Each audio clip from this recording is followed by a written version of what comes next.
While yes, it looks like someone smashed the keyboard for the title of the game, htoL, #NIQ, The Firefly Diary, is a port of the 2014 PlayStation Vita game released by Nippon Ichi Software.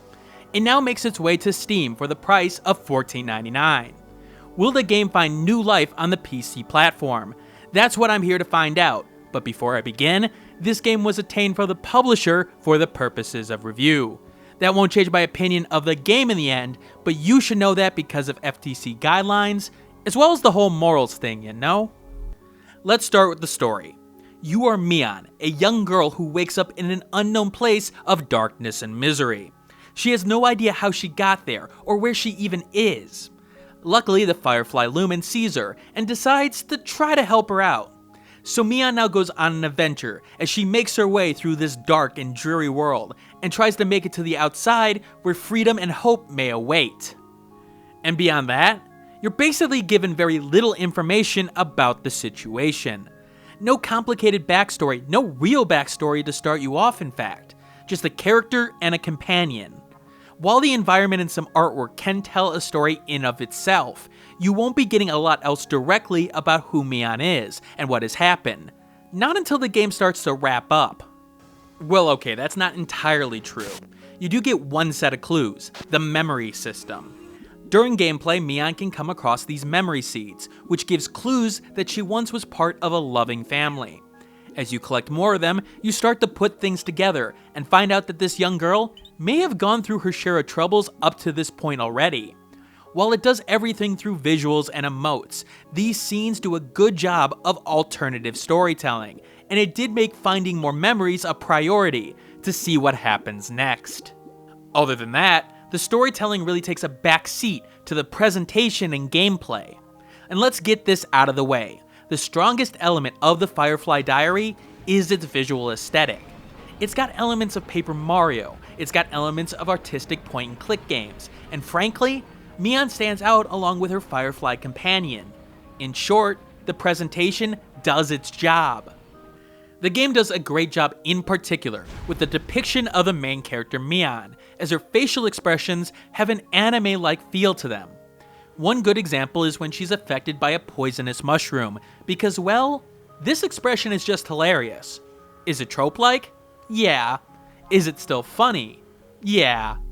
Throughout the game, you'll feel for her when she falls down and shows obvious pain, or gets killed by a trap that you don't see. I literally was cringing when this happened, which given the games I've played up to this point in my life, is impressive. It got that reaction out of me despite playing games which did very, very similar things.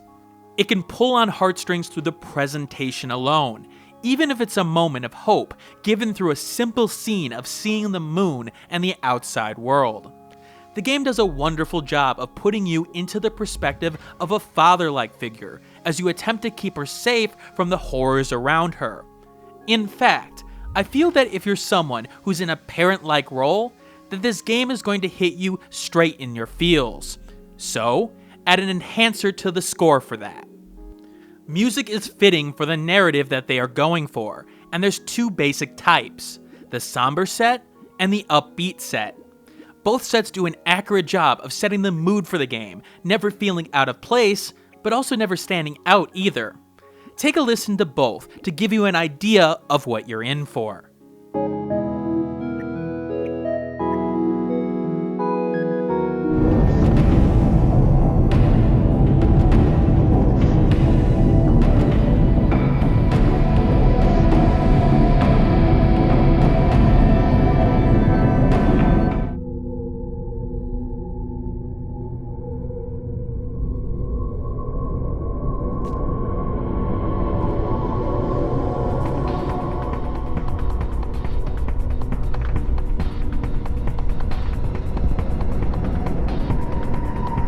So okay, what kind of game is the Firefly Diary?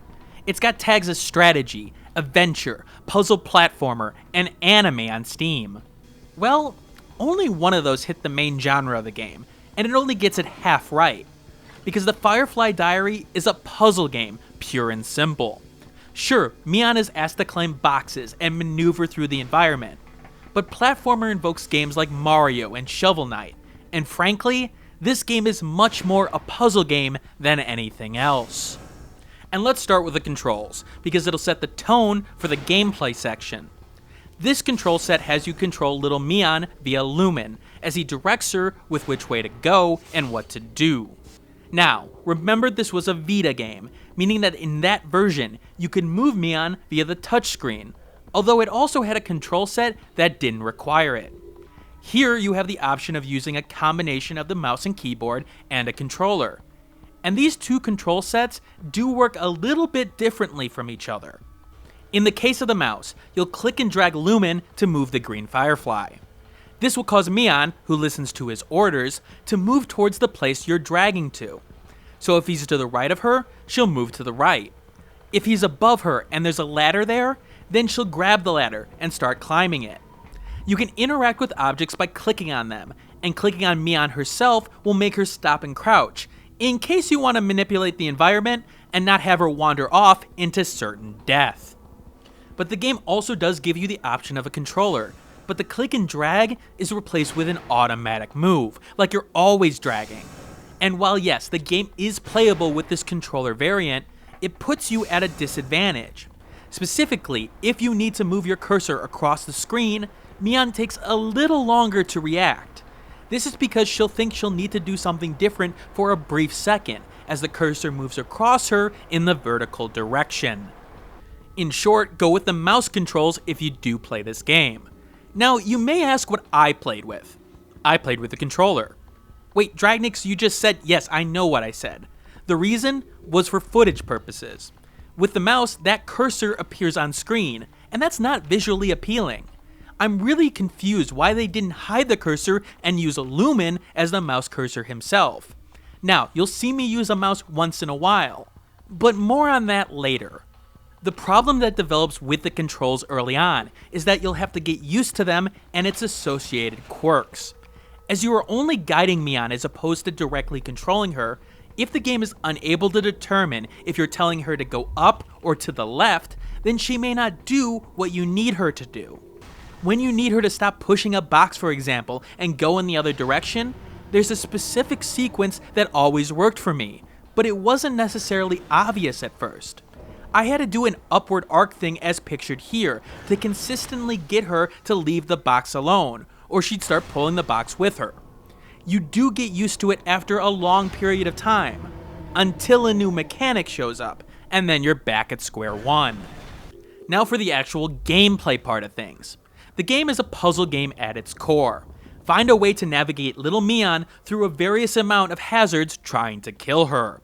The puzzles will range from running away from large monsters trying to devour your shadow, more on that in a second, to running through dangerous assembly lines that may crush your bones at any second. And given how the player is supposed to be a father figure to little old Mion, you'll get that devastating ting of guilt every time she dies and the screen fades to black. And expect that to happen a lot. Now there's one trick that the game has up its sleeves, the use of shadows and Umbra, Lumen's partner in crime.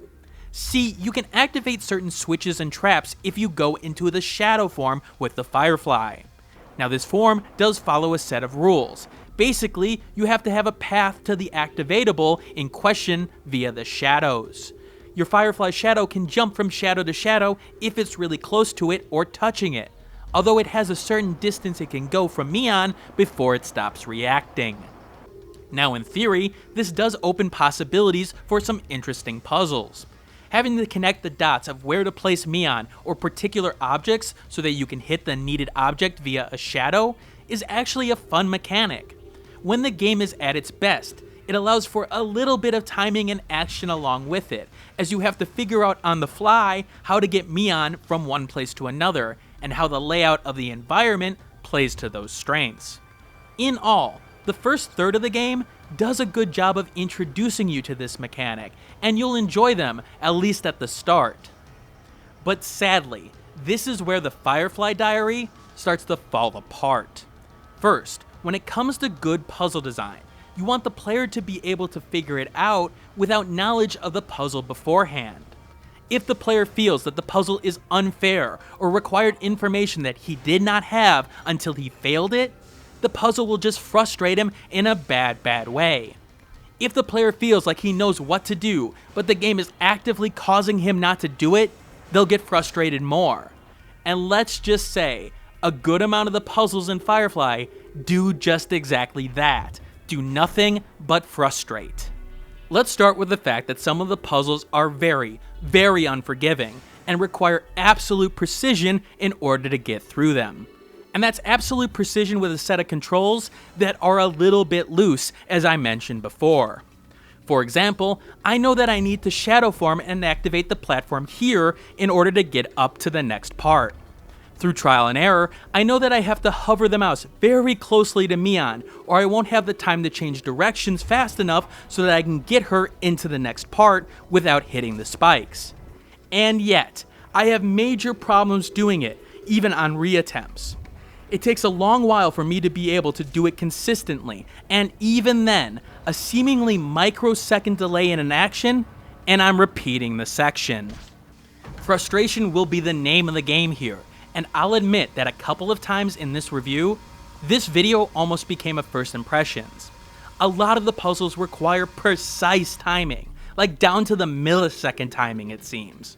Whether it be down to the right alignment of shadows, to when you need to move Mion forward, there's really a small margin of error for several of these puzzles, especially in the middle of the game.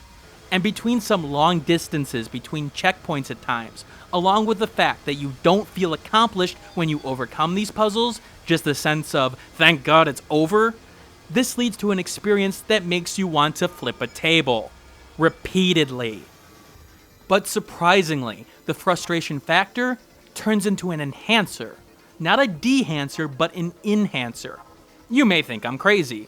Which yes, you are correct, but hear me out. See, the frustration here is strong enough to affect the base score.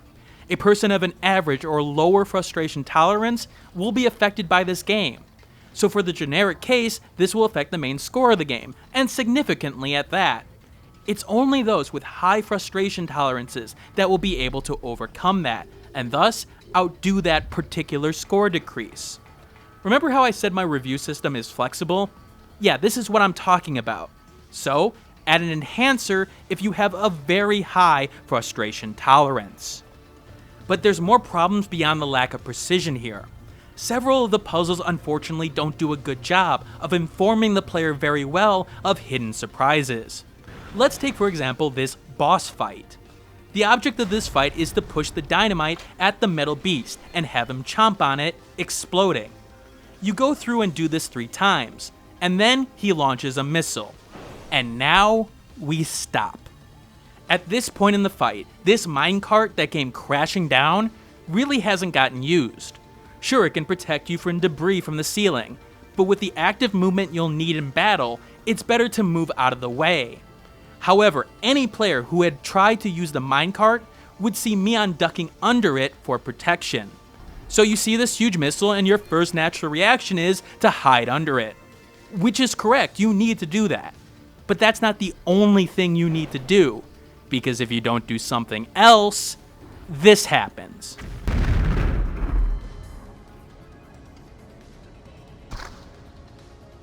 So what else do you need to do? Well, you need to activate the bomb in the monster's mouth. I guess the reasoning is that the blast is tanked by the exoskeleton of the monster, so it only emits a smaller shockwave that can't hurt Mion. But with no clue in this fight regarding the bomb being activatable, and no other use of the minecart up to that point, did a player really have a good chance of succeeding? I'd argue no. But it's not just there. There's several long sequences in which a hidden switch or unknown element only becomes visible very late into the puzzle cycle. And by the time you notice it, it's too late, the damage was done.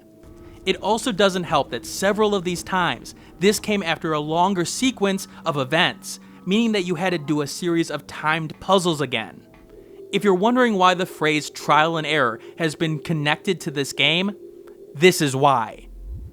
Performance-wise, the game runs at 30 FPS like its Vita counterpart, but I will give Nippon Ichi some credit here, as they tried to get the game to run at 60 FPS for the PC.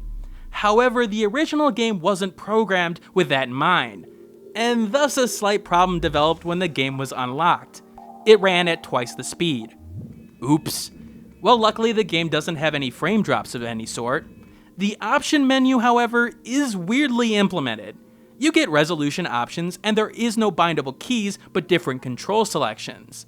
It's just done very, very awkwardly in terms of menus. htoL #NIQ, the Firefly Diary, is a case where a port of a game can't help its basic problems at the core.